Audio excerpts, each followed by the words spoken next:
Cities are discovering a new kind of tourist tax, not a hotel tax, not an airport fee, but a price tag on simply entering the most crowded places on Earth. Venice has tested day tripper entry fees. Barcelona is raising tourist charges. Amsterdam has pushed visitor taxes higher.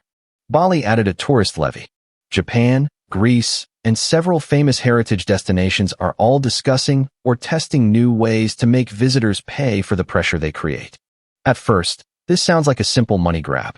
A city gets popular, visitors arrive, and the government charges them because it can.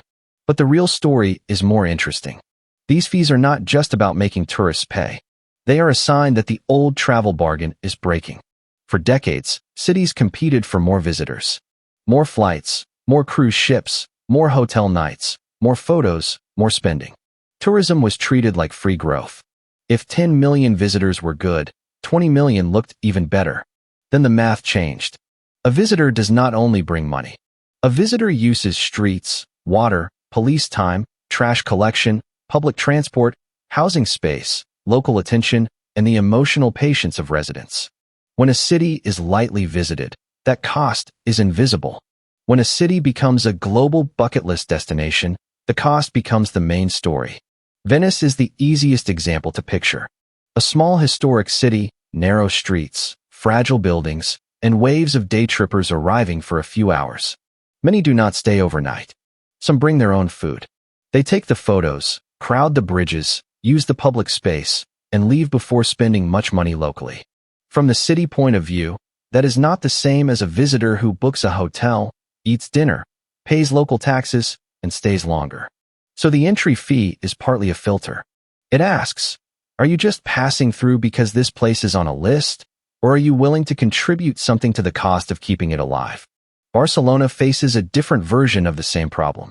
The city is not only protecting old stones. It is protecting daily life. Locals have watched short-term rentals, cruise traffic, party tourism, and crowded neighborhoods change the price and rhythm of the city. A tourist tax does not solve all of that, but it gives the city one tool to say, if visitors create pressure, the visitor economy should help pay for the pressure. Amsterdam has been even more direct. It wants fewer low-value, high-disruption visitors. That is why fees, hotel taxes, cruise limits, and campaigns about behavior all fit together. The message is not simply, do not come. It is, do not treat the city like a disposable entertainment zone. This is why the trend is spreading. The question is no longer, how many people can we attract? The question is, what kind of visitors can the city actually handle? There are three forces behind the new fees. First, infrastructure is expensive. Public toilets, cleaning crews, security, transport, crowd control, heritage protection, and emergency services all cost money. When the number of visitors spikes, those costs rise faster than residents want to pay. Second, tourism changes housing. In popular cities, the same apartment can be worth more as a short-term rental than as a home for a local worker. Fees are not a complete fix, but governments are using tourism charges alongside rental rules because the public mood has shifted. Third, cities now understand scarcity. A quiet street, a clean beach, an uncrowded museum, or a functioning neighborhood is valuable. If too many people use it at once, the thing people came to see starts disappearing. That is the strange part. Tourism can destroy the experience it sells. But there is a caveat. Visitor fees can become unfair if they are badly designed. A small fee may not stop wealthy tourists at all, but it can make travel harder for students, families, or people from lower-income countries. If cities only charge more without improving transport, housing, crowd management, or local services, the fee becomes a symbol instead of a solution.